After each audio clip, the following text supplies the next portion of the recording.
School देखने हैं, तो काम अपने आप बोलता है।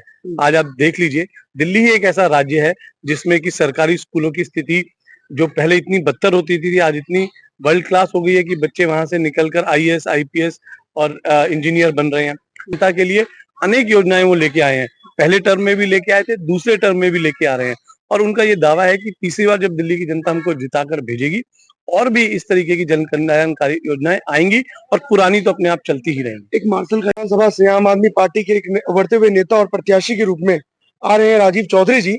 सर, गली गली आपका पोस्टर लगा हुआ है, इस बार का मॉडल क्या होगा चुनाव का? क्या केजरीवाल के वो जो 3 मॉडल था, शिक्षा, स्वास्थ्य और बिजली को लेकर के? देखिए, जिस मॉडल की आप बात कर रहे हैं उसका जिक्र तो अब पूरे भारतवर्ष में है। दिल्ली का जो मॉडल है उसका शिक्षा स्वास्थ्य को लेकर अलग अलग जगह पर आप देख रहे होंगे कि अलग अलग राज्य सरकारें उसको फॉलो कर रही हैं। अमेरिका के राष्ट्रपति की पत्नी जब भारत देश आती हैं तो किसी और राज्य में नहीं जाती हैं, वो ये इच्छा जाहिर करती हैं कि मुझे दिल्ली के स्कूल देखने हैं, तो काम अपने आप बोलता है। आज आप देख लीजिए, दिल्ली ही एक ऐसा राज्य है जिसमें कि सरकारी स्कूलों की स्थिति जो पहले इतनी बदतर होती थी, आज इतनी वर्ल्ड क्लास हो गई है कि बच्चे वहां से निकलकर आईएएस, आईपीएस और इंजीनियर बन रहे हैं। शिक्षकों को सबसे ज्यादा जो ध्यान देने वाली बात है कि शिक्षकों को ट्रेनिंग के लिए दूसरे देशों में भेजा जा रहा है। फिनलैंड जैसे देशों में ट्रेनिंग करवाई जा रही है, जो कि शिक्षा के स्तर में सबसे ऊंचा माना जाता है। आप स्वास्थ्य की बात कीजिएगा तो जो मोहल्ला क्लिनिक का मॉडल है कि स्वास्थ्य से संबंधित आपको कोई भी दिक्कत होती है तो आपको अपने मोहल्ले से बाहर नहीं जाना है, आपके पास डॉक्टर अवेलेबल होगा। उसके अलावा जो जन कल्याणकारी सुविधाएं हैं, जो नीतियां हैं, जैसे बिजली फ्री, पानी फ्री, अब महिलाओं के लिए बस में यात्रा फ्री, बुजुर्गों के लिए तीर्थ यात्रा फ्री, इस तरीके की जो जन कल्याणकारी योजना है वो अपने आप में दिल्ली के मॉडल को आगे बढ़ा। पिछले 2 टर्मों में काफी खींचातानी देखा गया है एलजी और आम आदमी पार्टी के अंदर। कितना क्या नंबर देंगे आप, कितना काम हुआ है पिछले 10 सालों में? देखिए, हालांकि एलजी जो एक तानाशाह की भूमिका में है, अंग्रेजों के समय में हम सुनते थे कि एक लाट साहब होते थे, वो ये चाहते थे कि मेरे हुक्म मेरे फरमान से ही सारी चीजें चलेंगी। उसी तरीके का ये रवैया कुछ जो दिल्ली के एलजी हैं, वीके सक्सेना जी, वो अपना रहे हैं।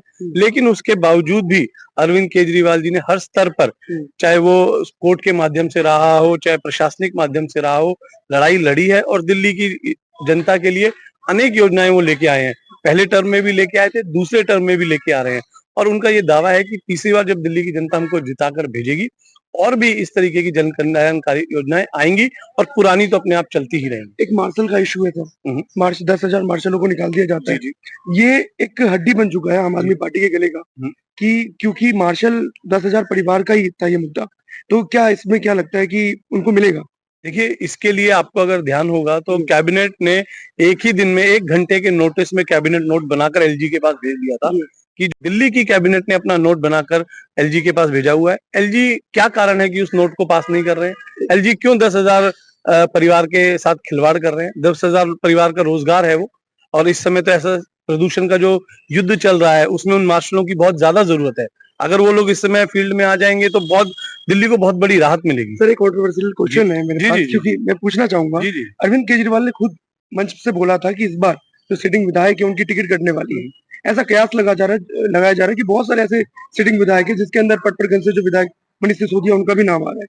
देखिए, ऐसा जो है कोई बयान नहीं है अरविंद केजरीवाल जी का कि सिटिंग विधायक की टिकट कटेगी। उन्होंने कहा कि टिकट देने से पहले काम का आकलन होगा, काम के आधार पर टिकटें दी जाएंगी।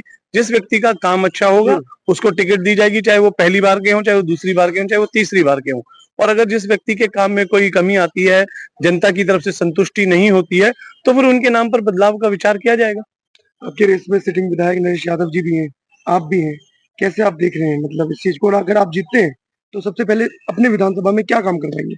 देखिए, ये बिल्कुल साफ तौर पर इस चुनाव में पार्टी की तरफ से क्लियर किया जा चुका है और हम पार्टी के सिपाही हैं। पार्टी ने जब जब जो भूमिका दी है हमने उसको निभाया है। हर 70 सीटों पर, एक एक सीट पर अरविंद केजरीवाल ही प्रत्याशी हैं, अरविंद केजरीवाल ही चेहरे बनेंगे। झाड़ू का जो सिंबल होगा वही प्रत्याशी होगा। पर्चे में भरने के लिए नाम वो किसी का भी हो सकता है। पार्टी जिसको भी टिकट देगी सभी लोग मिलकर उनको जिताएंगे और ये सीट जिताकर पार्टी। एक कयास लगाया जा रहा था कि भारतीय जनता पार्टी ने थोड़ी सी छवि अरविंद केजरीवाल की खराब की है पिछले 10 सालों में, तो इस बार थोड़ा विधायकों को मुश्किल होगा लड़ने में चुनाव। देखिए, अरविंद अगर भाजपा की चलती तो वो तो 10 साल से अपनी तरफ से झूठ तंत्र का प्रचार कर ही रहे हैं, लेकिन पब्लिक के बीच में जिस परिवार के प्रति माह 10 से 12,000 रुपए जिस व्यक्ति की वजह से बच रहे हैं, वो उसके साथ दिन रात खड़े हुए हैं। ये अखबारों में आ गया, मीडिया में किसी अखबार में छप गया, टीवी में आ गया, उनसे छवियां नहीं होती हैं। जब आप रोड पे गुजरते हैं, जो वाकई जरूरतमंद लोग हैं, जिनके बच्चे सरकारी, अब तो 10 साल हो गए जब सरकार आई होगी, जो भी बच्चा उस समय 5वीं क्लास में पढ़ता होगा, आज वो अपनी पढ़ाई करके कहीं ना कहीं स्थापित हो चुका होगा, वो जानता है कि उसके जीवन में कितना बड़ा योगदान अरविंद केजरीवाल की नीतियों का रहा। कामकाज कैसे देखते हैं? देखिए, मुख्यमंत्री के रूप में उन्होंने बहुत अच्छे काम किए हैं। जितनी भी पहले जन कल्याणकारी योजनाएं थी, उन्होंने उसको आगे चलाया है। हालांकि उनको ज्यादा कार्यकाल बड़ा नहीं मिला है। अब जब जितना भी समय उनको मिल रहा है, उसमें अपनी तरफ से वो भरसक प्रयास कर रही हैं और अपनी तरफ से वो बहुत अच्छा। एक आखिरी सवाल पूछूंगा राजीव जी, 3 ऐसी चीजें बताइए आप कि जो आप जीतने के बाद अपने महरौली विधानसभा के लिए करना चाहते हैं। देखिए, अगर हम देखेंगे तो आज की तारीख में महरौली विधानसभा में जब हम देखते हैं, तो सीवर की एक बहुत बड़ी समस्या है और वो किसी एक क्षेत्र तक सीमित नहीं है। आप कहीं पर भी चले जाइए महरौली विधानसभा के इलाके में, लोग सीवर की समस्या से ग्रस्त है। उसका कारण ये है कि जब इस इलाके में सीवर डाले गए थे, उस समय इस पूरे इलाके की आबादी रही होगी ज्यादा से ज्यादा 50-60 हजार। आज इस इलाके की आबादी हो गई है 5 लाख के आसपास। तो सीवर लाइन जो है वो पहला आपका प्राथमिकता सीवर जी। लाइन। दूसरा, मुझे ऐसा लगता है कि ये जो विधानसभा है, इसमें अभी हमारे थोड़ा परिवहन के माध्यम में थोड़ा कनेक्टिविटी का इशू है। तो हमको बसों के लिए और भी अच्छा एक ऐसा जाल बनाना पड़ेगा कि विधानसभा के एक कोने से तो चल रही है काफी। नहीं, फिर भी मान लीजिए आज मुझे रजौकरी से महरौली जाना है, तो मेरे पास सीधी बस नहीं है। हमारे दिमाग में एक उसके लिए नक्शा है। मुझे मान लीजिए कुसुमपुर से महरौली जाना है, लोगों ने मोहल्ला बस भी लेके आए हैं। हाँ लेके आए हैं। तो उसमें मोहल्ला बस में क्या कि छोटी बसें हैं, हम फुल फ्लैश जो रूट होते हैं, उन रूटों की तरफ हम लोग काम करेंगे।